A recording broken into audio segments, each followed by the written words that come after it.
Hello and welcome to WAVEStv this evening. My name is Nimat Alesh Lawyer. This is the program that gets you informed about what has happened during the day. And I have in the studio with me Aderele Ijelu. Good evening, everyone. Good evening, Aderele. How's work been? Fine, because today is Thursday. I have one day left, tomorrow Friday, so I'm excited about today. I'm really always excited about the weekend coming in. Before Uncle. After Friday, what day, Saturday, Sunday, you are going to relax now. All the things you've not done within the week, you are going to do it over the weekend. Yeah, that's pretty interesting.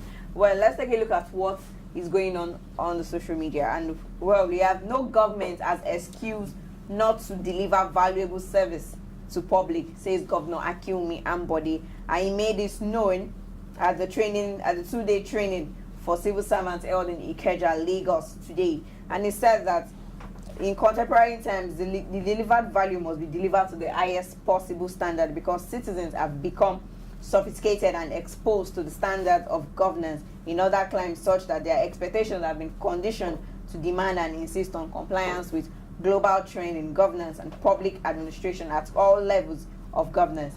Meeting this expectation is the central challenge for government in contemporary times, even in the face of lean resources. Wow. Yes. Nigeria, where are we going? We're going everywhere. All right, 3 lawmakers dump APC, 1 abandons PDP from the House of Representatives. The gale of defection rocking the National Assembly ahead of 2019 general election is far from over, as 3 major members of the House of Representatives on Thursday today dumped the ruling All Progressive Congress. The lawmakers are Abdulkabir Akinlade, Ogun State, that is the preferred candidate of Ibekula Amosun, Rabi Kungama, Jigawa State, Mohammed Ajala, Kogi State, and Salisu Koko from Kebbi State. Akinlade moved to the Allied People's Movement, Kagame to Social Democratic Party, Ajala returned to PDP, and Salisu to SDP. Okay, I want to get one thing straight. Why is it that it is always after every 4 years, there's always a defection? It's not even that after, before now, people have been defected to one party to the other. No, like but what happened is, it is during election period. It is during election period, that one is constant. Hey, that's what I'm saying, like, why is it so? Because they have to seek for their political future elsewhere.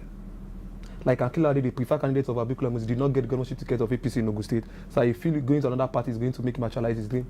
I think maybe most of these people were denied return ticket or other slots. So they had to move to another party that's going to give them the opportunity to get their political activities. Interesting. Support snail farming to boost agriculture. Well, this is from a lady who is into agri. She's telling the federal government to support snail farming. And the one thing I know is that there's nobody that will sit in and won't actually smile. And, you know, the joy of eating snail is... Don't let me talk too much before I start getting hungry for snail. But, well, snail farming is... Exactly how they relate. It's okay. Don't make it worse than it is. She urged the federal government to diversify its focus and interest in agriculture to other aspects of the agri-business, such as snail farming. It seems the focus is only on crop production and poultry. Snail farming is also a venture the government should invest in. Snails are high in protein and water and low in fat. There are many other health benefits of eating snails. It has become a sought-after meal for most people, and cuisines made of snails are expensive, so it is a very lucrative business for farmers. And she is so correct on that. The government should support them. Now that's good. Yes, I remember there was one joke that was going on then that every time. No, really, that I really remember this one. That a youth corper went to a very big restaurant. The youth corper collecting 19,800. I went to order for a snail, and like the person attending to him said, "Sir, are you sure you want a snail?" He said, "Yes." Why can't I eat a snail? That I'm asking for a snail. You're asking me questions. They had to call the manager. Sir, that someone is ordering for a snail. The manager came to sir, we heard you. We said, yes, I'm ordering for a snail rather. And I said, yes. In fact, I want to. He said, you want to? So they brought it, they decorated. You know how the decoration goes. After I finish it, and then I brought the bill. Go catch up. And that's when this joke happened. That was my school fees. 293,000. So what will happen? No, they made the mistake. They should have showed him this thing first. Well, for you coming to that place, you should have gotten yourself prepared. There are some restaurants you are going to attend. They'll give you the price before ordering, at least the prices and everything. Just a joke now. So they just tell you how lucrative eating snail is. Like, if you want to eat snail, you have to be a big man to its name, but it shouldn't be so, really. All right, the federal SARS officer who shot dead last man official beaten to death. Wow. An officer of the Federal Special Anti-Robbery Squad, Federal SARS, who shot dead an officer of the Lagos State Traffic Management Authority last month on Wednesday has been beaten to death by irate mob. Wow. The officers... What is this? Continue. The Federal SARS Inspector Olakunle Olonade had on Wednesday shot dead the last man officer named Rotimi Adeyemi, 46, at Yanopaja area of Lagos, southwest Nigeria.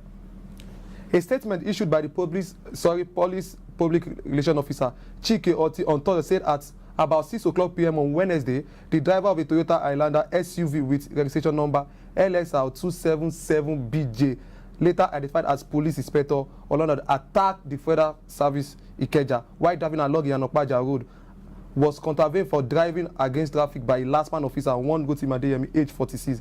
He said two men vehemently disagree with each other and that during their altercation, they say Olonade already shot the last man officer to death.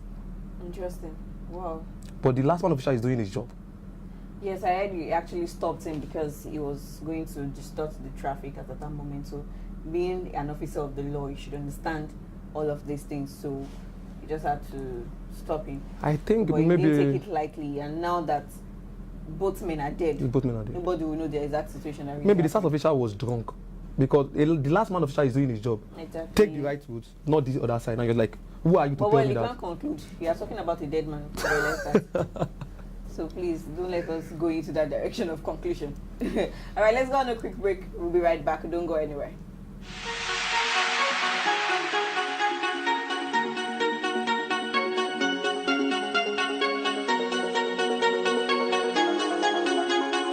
Good evening and welcome to Politics Updates on WAVEStv this evening. I am Aderele Ijelu. The immediate past governor of Osun State, Mr. Rauf Aregbesola, pardoned 4 inmates on death row and commuted the sentences of 2 others on death row to 10 years in one of his last duties in office. All the affected inmates were kept at federal prison, Ibara, Abeokuta, Ogun State. President Muhammadu Buhari on Thursday today departed Abuja for Indijamena, Chad, to preside over the summit of heads of state and governments of the Lake Chad Basin Commission. Buhari, in his capacity as chairman of the summit of heads of state and governments of the Lake Chad Basin Commission, summoned the meeting meant to find lasting solutions to the menace of Boko Haram. Also, the People's Democratic Party, PDP, in Enugu State has declared 7-day fast and prayers for a peaceful, transparent and violence-free election in the state. Mr. Charles Emugbe, the Director General of Governor Ifeanyi Ubah Campaign Organization, announced this on Thursday in Enugu while briefing newsmen on their activity. He said that the fast and prayers will start from December 1 and end on December 7. That's all on Politics Updates on WAVEStv this evening. Bye for now.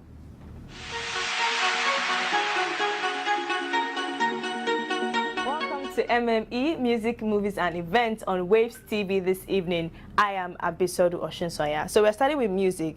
Olamide has released a music video titled Poverty Die, and it's an animated video. It's it's produced by Fields and directed by Poker. Moving on movies, we have a new movie to be released in the cinemas in December 28th this year. It's titled Knockout Blessing. It features many actors like Linda Ejiofor, Tokwe Tedola, Benga, Titiloye, Megotawa, and many of them. It's like a tale. It's like a tale about 3 girls that trying to survive, or they are on an adventure to survive, and you know, in this attempt they walk down the path of crime. Finally on MME is event, and Ibadan should get ready for the Smirnoff X1 tour. This tour is on the 30th of November, which is tomorrow, Friday, at the Palms Shopping Mall in Ibadan. It's going to feature many artists like Reminisce, Dremel, and also the superstar DJ Spinner. It's going to be an electrifying experience and amazing time. So where are you going to be tomorrow, guys? Ibadan, Palms Shopping Mall. That's all I have for you on MME today. I am Abisodo Oshinsoya. Let's go on a short break and we'll be right back.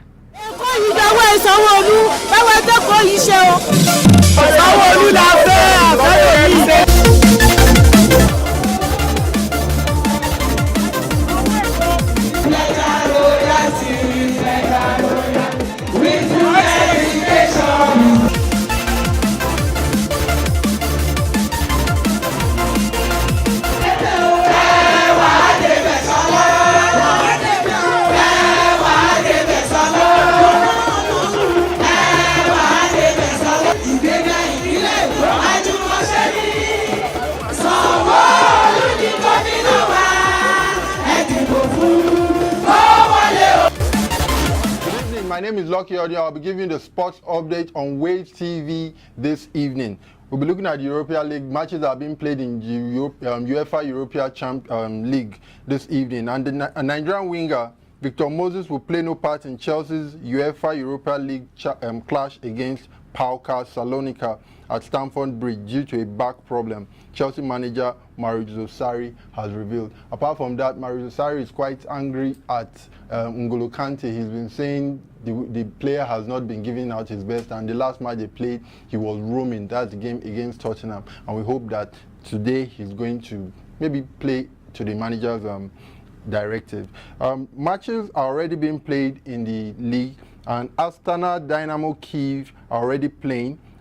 Sparta Moscow and Rapid Vienna will trade places this evening. Other matches are Anderlecht, Sparta Timav. That's going to be at 6:55 p.m. Arsenal as well will be playing against Voska, and that's going to be by 7 p.m. Nigerian time. Also, Chelsea will be slugging it out against PAOK by 9 p.m. That's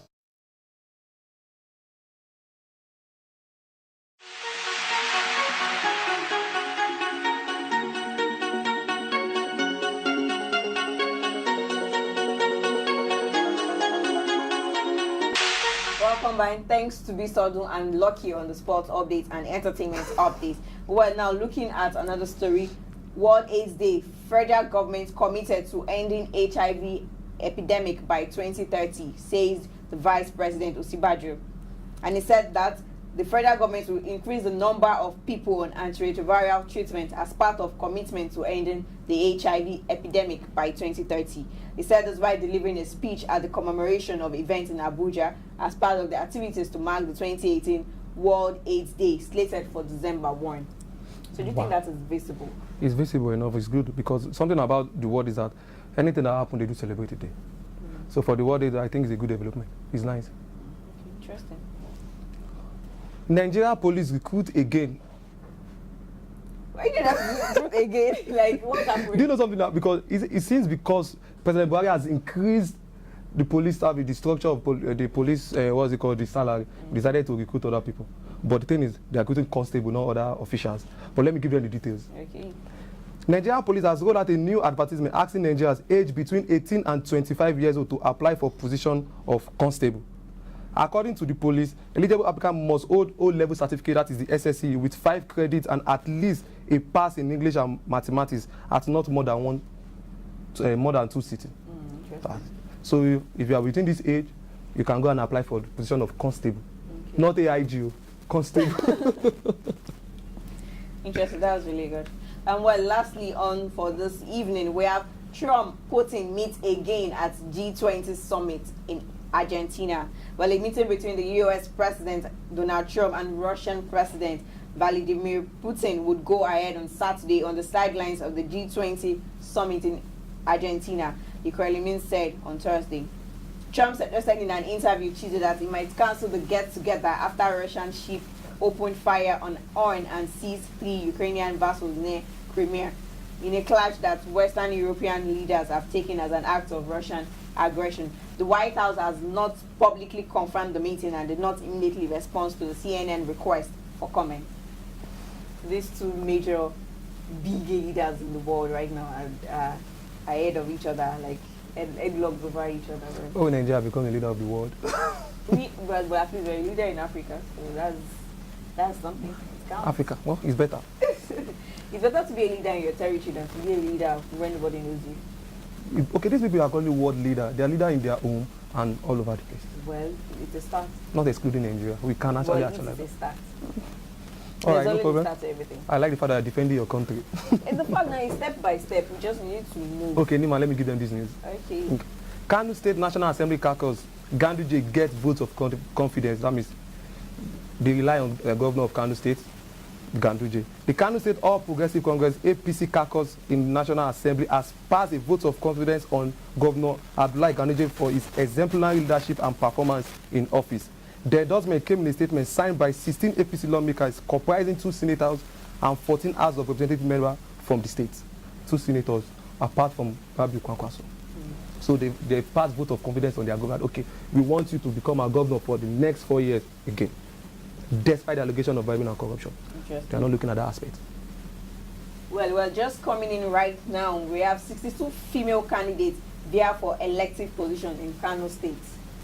Kano, because I read Kano. No, the reason why I'm actually looking into this news is because looking at the states, number one, Kano State, which is an Islamic state. Islamic state. And then we have 62 female candidates coming out, which I know that they might not get in because of the rules and regulations guiding that state. Exactly. So now that INEC has pushed out their name, and I'm wondering what they will put in place that would make their voice to be heard. I think it's down to them for them to just do their mobilization very well. It's down to them. But that's all we have for you for this evening on on Wave TV this evening. Do ensure you subscribe to our YouTube channel at Wave TV. Subscribe, follow us on our social media pages at Wave TV 24, and drop your comments on any of the platforms. And do ensure you have a blessed and wonderful evening. Bye for now. Bye bye.